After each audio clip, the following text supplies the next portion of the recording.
नमस्ते। आप सबका हिंदी प्रज्ञा चैनल पर स्वागत है। हम छंद कर रहे हैं और छंद में आज कुंडलिनी छंद करेंगे। कुंडलिनी को कुंडलिया या गाथा छंद भी कहते हैं। यह एक विषम मात्रिक छंद है, साधारण है और तुकांत है। इसके लक्षण देखते हैं, फिर इसके उदाहरण देखेंगे। देखो लक्षण में, यह विषम मात्रिक छंद है, साधारण है और तुकांत है। यह दोहा और रोला छंद के योग से बनता है और इसमें 6 चरण होते हैं। दोहा और रोला के योग से बनता है। देखो ये दोहा और रोला के योग से बनता है। इसमें 6 चरण होते हैं। इसके प्रथम 2 चरण दोहा के और अंतिम 4 चरण जो है वो रोला के होते हैं। इस तरह से 2 दोहा के और 4 रोला के 6 हो जाते हैं। फिर दोहे का जो अंतिम चरण है, दोहा छंद का जो अंतिम चरण है, वही रोला छंद का प्रथम चरण होता है, यानी कि वो उसमें दोहराया जाता है। एक इसकी विशेषता ये है कि यह छंद जिस शब्द से शुरू होता है उसी से इसका अंत भी होता है, यानी कि जिससे शुरू हुआ उसी से समाप्त हुआ। फिर दोहा छंद जो होता है उसका जो चौथा चरण होता है वही रोला का प्रथम चरण होता है। एक बार ठीक से लक्षण देख लेते हैं, फिर उदाहरण देखो। विषम मात्रिक छंद साधारण किस लिए है? क्योंकि इसमें 28 से कम मात्राएं, जिसमें 28 या 28 से कम मात्राएं होती है वो साधारण छंद होता है। 28 से अधिक मात्राएं जहां पर होती है वो दंडक छंद होता है। तुकांत जहां पर तुक मिलती है। फिर यह छंद दोहा व रोला के योग से बनता है और इसमें कुल 6 चरण होते हैं।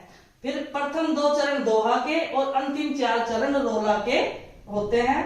दोहा छंद का अंतिम चरण रोला छंद के प्रथम चरण में दोहराया जाता है। जो मैंने आपको बताया अभी, उदाहरण से आपको समझ में आ जाएगा कि जो दोहा का अंतिम चरण होता है वही रोला का प्रथम चरण होता है। यह जिस शब्द से आरंभ होता है उसी से समाप्त होता है। तो ये इनकी विशेषताएं हैं। देखो ये विषम मात्रिक है, हालांकि हम ये सोच सकते हैं कि इसमें जो है 24 मात्राएं होती है, रोला में भी 24 होती है, दोहा में भी 24 होती है। लेकिन जब कोई भी छंद 2 छंदों के योग से बनता है तो वो विषम मात्रिक कहलाता है। मात्राएं तो बराबर है, दोहा की भी रोला की भी, लेकिन 2 छंदों के योग से बने छंद को क्या कहते हैं? विषम मात्रिक छंद कहते हैं या विषम छंद कहते हैं।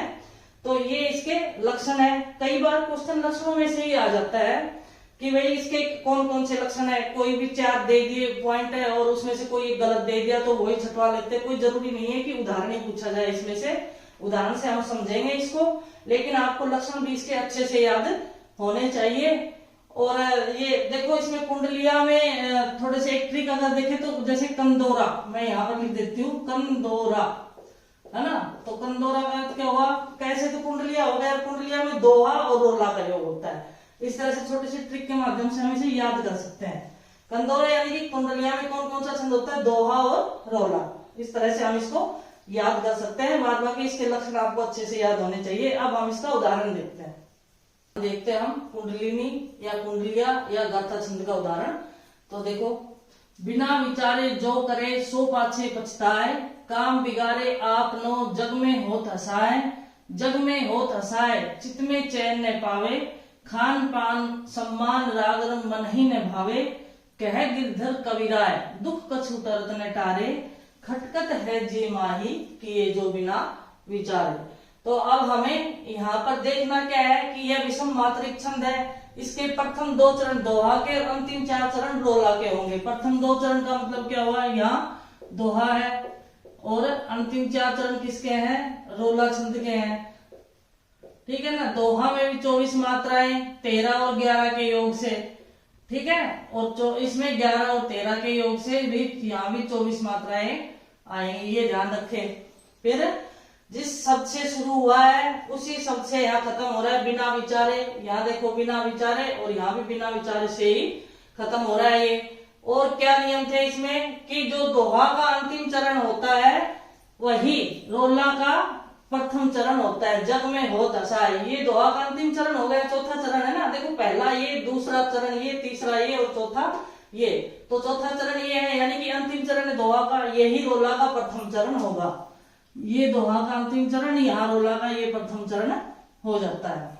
अब गिनते हैं हम इसकी मात्राएं। देखो यहाँ लघु मात्रा आएगी, गुरु मात्रा, लघु, गुरु, गुरु, गुरु, लघु, गुरु, गुरु गुरु गुरु लघु लघु गुरु लघु। ठीक है ना, ये मात्राएं आप गिनते देखो 13 मात्राएं होनी चाहिए प्रथम चरण में। 1 2 3 4 5 6 7 8 9 10 11 12 13। यहाँ तक, यहाँ यति का चिन्ह लगा रखा है और यहाँ तक कितनी मात्राएं? 13 मात्राएं हैं। अब यहाँ 11 होनी चाहिए। 2 4 6 7 8 9 10 11। दूसरे चरण में 11 मात्राएं हैं। इसी तरह से इसमें भी 13 मात्राएं हैं और यहाँ 11 मात्राएं हैं। तो ये दोहा छंद है। और फिर रोला छंद। अब यहाँ गिनते हैं मात्राएं देखो 1 2 4 6 7 8 9 10 11। ठीक है, और यहाँ 1 2 3 4 5 6 7 8 9 10 11 12। यहाँ पर 12 मात्रा। चित्त में देखो यहाँ तय आता है चित्त, चित्त शब्द आएगा ये, तो यहाँ मात्रा गुरु हो जाएगी। छोटी छोटी गलतियां ये होती है। चित्त, चित्त नहीं होता, चित्त आधा तय भी साथ में आएगा। जब आधा वर्ण कोई आ जाता है तो उससे पहले वाला वर्ण जो है वो गुरु हो जाता है, यानी कि उससे पहले वाली मात्रा गुरु हो जाती है। ये मैंने आपको नियम में लिखवाया है। तो यहाँ पर गुरु मात्रा आएगी, लघु नहीं आएगी, गुरु मात्रा आएगी यहाँ पर। तो इस तरह से ये 13, ये 11 है और ये 13। यहाँ पर 11 मात्राएं हैं और यहाँ पर 13 मात्राएं हैं। इस प्रकार से ये कुंडलिया छंद है। और इसमें हमने मात्राएं गिनी। हमें इसकी विशेष विशेष बातें याद रखनी चाहिए कि किस किस के योग से बना है। ये दोहा और रोला के योग से बना है। विषम मात्रिक छंद है और इसमें 6 चरण होते हैं। जिस शब्द से शुरू होता है वहीं से समाप्त होता है। और दोहा चरण का जो दोहा छंद है उसका अंतिम चरण होता है, वही रोला का पहला चरण होता है। और तुकांत है, अंत में तुक मिल रही है देखो लाइनों की। पछताए, समान वर्णों की जहां आवृत्ति हो जाती है वहां तुक मिल जाती है, यानी कि गाने में लय बैठ जाती है। जैसे पावे भावे तारे विचारे, दो लाइनों में यहाँ पर तुक बैठ रही है, इसलिए तुकांत है। और साधारण छंद है। साधारण कैसे कि इसमें 28 से कम मात्राएं हैं, इसलिए साधारण छंद है। ठीक है, एक उदाहरण इसका और देखते हैं कुंडलिया छंद का उदाहरण। अब देखिए ये दोहा और रोला के योग से बनता है। हमें ये बात याद रखनी है कि यहाँ जिस शब्द से शुरू होता है ये छंद उसी से इसका अंत होता है। देखो दौलत से शुरू हुआ है, दौलत से इसका अंत हुआ है। फिर इसके जो दोहा है उसका चौथा चरण ही रोला का पहला चरण होता है। अब देखो दोहा ये है, ये कौन सा है? दोहा छंद है। प्रथम 2 चरण दोहा छंद के, अंतिम 4 चरण रोला छंद के। ये 4 चरण किसके हैं? रोला छंद के। दोहा में भी 24 मात्राएं होती है और रोला में भी 24 मात्राएं होती है। अब दोहा का अंतिम चरण कौन सा हुआ? ये ठाउन रहत निदान, ठाउन रहत निदान, ये ही रोला का पहला चरण होगा। तो पहला चरण देखो ये रहा, ठाउन रहत निदान, यहाँ रोला का पहला चरण है। ठीक है ना। इसमें 13 और 11 के योग से मात्राएं होती है। प्रथम और तृतीय चरण में 13 मात्राएं, दूसरे और चौथे चरण में 11 मात्राएं किसमें होती है? दोहा में। और रोला में क्या होता है कि प्रथम और तृतीय चरण में 11 मात्राएं और दूसरे और चौथे चरण में 13 मात्राएं होती है। तो ये देखते हैं, अब इसकी मात्राएं गिनते हैं हम। देखो यहाँ गुरु मात्रा, लघु लघु, पहले इसको पढ़ लेते हैं हम।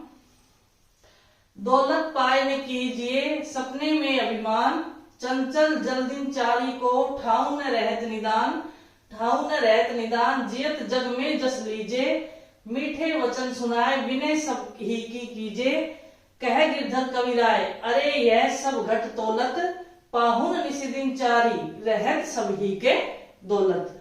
ठीक है ना। अब इसका हम इसमें मात्राएं गिनते हैं कि किस तरह से मात्राएं। देखो यहाँ गुरु मात्रा, लघु लघु गुरु, लघु लघु गुरु, लघु गुरु। यहाँ लघु लघु गुरु गुरु, लघु लघु गुरु और लघु, इस क्रम में मात्राएं आएंगी। देखते हैं, पहले और तीसरे चरण में 13 मात्राएं आनी चाहिए, दूसरे और चौथे चरण में 11 मात्राएं आनी चाहिए। अब देखो 2 3 4 5 6 7 8 9 10 11 12 13 मात्राएं। इसका पहला चरण ये है और यहाँ तक कितनी मात्राएं हैं? 13 मात्राएं हैं। फिर यहाँ 1 2 4 6 7 8 9 10 11, ये इसका दूसरा चरण है और यहाँ पर 11 मात्राएं हैं। इस तरह से 13 और 11 के योग से 24 मात्राएं आती है। अब ये ध्यान रखे कि एक तो ये विषम मात्रिक छंद है। विषम मात्रिक क्यों है? क्योंकि इसमें दो, हालांकि मात्राएं तो 24-24 ही है, दोहा में भी 24 मात्रा है, रोला में भी 24 मात्रा है, लेकिन जो छंद दो छंदों के योग से बनता है उसे विषम मात्रिक छंद कहते हैं। जैसे इससे पहले हमने छप्पे पढ़ा था तो वो भी विषम मात्रिक था, और ये कुंडलियां है ये भी विषम मात्रिक छंद है, क्योंकि दो छंदों के योग से बना है। मात्राएं तो समान ही है, दोहा में भी और रोला में भी समान है, लेकिन क्या कारण है कि दो छंदों के योग से ये बना है, इस कारण विषम मात्रिक छंद है। अब देखो यहाँ, अब यहाँ हो गया इसका दोहा का अंतिम चरण है, यानी कि जो चौथा चरण है वही रोला का पहला चरण था, उन्हें रहत निदान। अब यहाँ मात्राएं गिनते हैं, देखो 2 3 4 5 6 7 8 9 10 11। अब यहाँ देखो 1 2 3 4 5 6 7 8 9 10 11 12 13 मात्राएं हैं यहाँ। तो यहाँ पर पहले चरण में, इसके रोला के पहले चरण में 11 मात्राएं और यहाँ पर 13 मात्राएं हैं। लाइट चली गई है, लेकिन अब इसको और आगे देखते हैं, इसका एक उदाहरण। कुंडलिया छंद का अगला उदाहरण देखते हैं। देखो, लाठी में गुण बहुत है, सदा राखिए संग, गहरे नद नाला जहां, तहां बचावे अंग, तहां बचावे अंग, झपट कुत्ता को मारे, दुश्मन दावागीर, होय ताहू को झारे, कह गिरधर कविराय, सुनहु हे मेरे बाटी। बाटी का अर्थ राहगीर, बाट का अर्थ रास्ता होता है ना, तो बाटी राहगीर, रास्ते पर चलने वाला। सब हथियारन छोड़, हाथ में लीजिए लाठी। अब देखो, ये एक तो गिरधर कविराय है ना, ये इस कुंडलिया छंद के बहुत ही प्रसिद्ध कवि हैं, तो ये याद रखें। दूसरा, इसके प्रथम दो चरण फिर से हम रिपीट कर रहे लक्षण। प्रथम दो चरण किसके हैं? दोहा के हैं। अंतिम 4 चरण किसके हैं? अंतिम 4 चरण किसके हैं? यहाँ पर रोला छंद के हैं। दोहा और रोला के योग से क्या, कौन सा छंद बनता है? कुंडलिया छंद बनता है। अब फिर देखें आगे, यह इसमें कितने चरण होते हैं? 6 चरण होते हैं। फिर जिस शब्द से शुरू होता है उसी से ये समाप्त होता है। किससे शुरू हुआ? लाठी से, और लाठी से यहाँ पर समाप्त हो रहा है। फिर लक्षण देखा था हमने कि दोहा छंद का अंतिम चरण रोला का प्रथम चरण होता है। दोहा छंद का अंतिम चरण तहां बचावे अंग, ये दोहा का अंतिम चरण है, चौथा चरण है भाई। तो ये रोला का प्रथम चरण तहां बचावे अंग, यहाँ पर ये रोला का प्रथम चरण हो जाता है। तो अब देखते हैं इसकी मात्राएं गिनते हैं पहले। देखो यहाँ गुरु मात्रा, गुरु गुरु, लघु लघु लघु लघु लघु गुरु। फिर यहाँ देखते हैं लघु मात्रा, गुरु गुरु लघु गुरु लघु, गुरु और लघु। ठीक है। अब देखो 2 4 6 7 8 9 10 11 12 13, ये दोहा का प्रथम चरण है, ये पहला चरण है। यहाँ यति लगा रखी है, तो इसमें 13 मात्राएं हैं। और ये इसका दूसरा चरण है, इसमें देखो 1 2 3 5 6 7 8 9 10 11 मात्राएं, ये 11 मात्राएं हैं। तो 13 और 11 के योग से कितने बने? 24 मात्राएं, यानी कि दोहा छंद यहाँ बन जाता है। इसी तरह इस लाइन में भी यही है, ये आप खुद लगाना मात्राएं। फिर अगला देखते हैं रोला छंद। अब दोहा का जो अंतिम चरण था वो रोला का प्रथम चरण है। आप देखो यहाँ पर लगाते हैं मात्राएं। यहाँ लघु मात्रा आएगी, गुरु लघु गुरु गुरु गुरु लघु, लघु लघु लघु गुरु गुरु गुरु गुरु और गुरु मात्रा। अब देखो यहाँ देखो 1 मात्रा 2 3 4 5 6 7 8 9 10 11 मात्रा है। यहाँ से तहां बचावे अंग, और यहाँ यति का निशान लगा रखा है, यानी कि रोला के पहले चरण में 11 और दूसरे चरण में, यानी कि पहले और तीसरे चरण में 11 11 और दूसरे और चौथे चरण में 13 13 मात्राएं होंगी। तो इसका क्या होगा? 11 और 13 के योग से ये 24 मात्राएं होंगी। अब ये देखो यहाँ पर 1 2 3 4 5 6 7 8 9 10 11 12 13, यहाँ हमने गुरु मात्रा इसलिए लगाई है क्योंकि कुत्ता आदातय आता है ना, ये आदातय आता है, तो जो उससे पूर्व वाला वर्ण होता है वो गुरु हो जाता है, तो इसलिए हमने यहाँ पर गुरु मात्रा लगाई है। इसी प्रकार से इन सब में भी इसी तरह से मात्राएं लगेंगी। देख लेते हैं यहाँ गुरु मात्रा, लघु लघु गुरु गुरु गुरु लघु, फिर यहाँ गुरु लघु गुरु गुरु गुरु गुरु गुरु। अब देखो यहाँ पर भी 2 3 4 5 6 7 8 9 10 11 यहाँ तक ये यति का निशान आ गया, यहाँ तक 11 मात्राएं हैं। फिर यहाँ 2 और 1 3 2 5 7 2 9 2 11 2 13 यहाँ पर 13 मात्राएं हैं। ठीक है, तो इसी तरह से सब में इसी तरह से मात्राएं हैं। आपको नियम याद रखने हैं कि किस तरह से इसका मतलब योग होगा, कौन कौन से छंदों का योग है। इसमें दोहा और रोला थोड़ी मैंने ट्रिक भी आपको बताई है कि कंदोरा, इसमें याद रहेगा आपको, क्योंकि छप्पे में भी इसी प्रकार से 2 का योग है, 2 छंद का योग है, यहाँ पर भी 2 छंद का योग है। तो इस तरह से आज हमने कुंडलिया छंद देखा। अब अगली क्लास में हम वार्णिक छंद भी शुरू करेंगे। अभी तक हम मात्रिक छंद ही पढ़ रहे हैं, वार्णिक छंदों की शुरुआत करेंगे। धन्यवाद सभी को।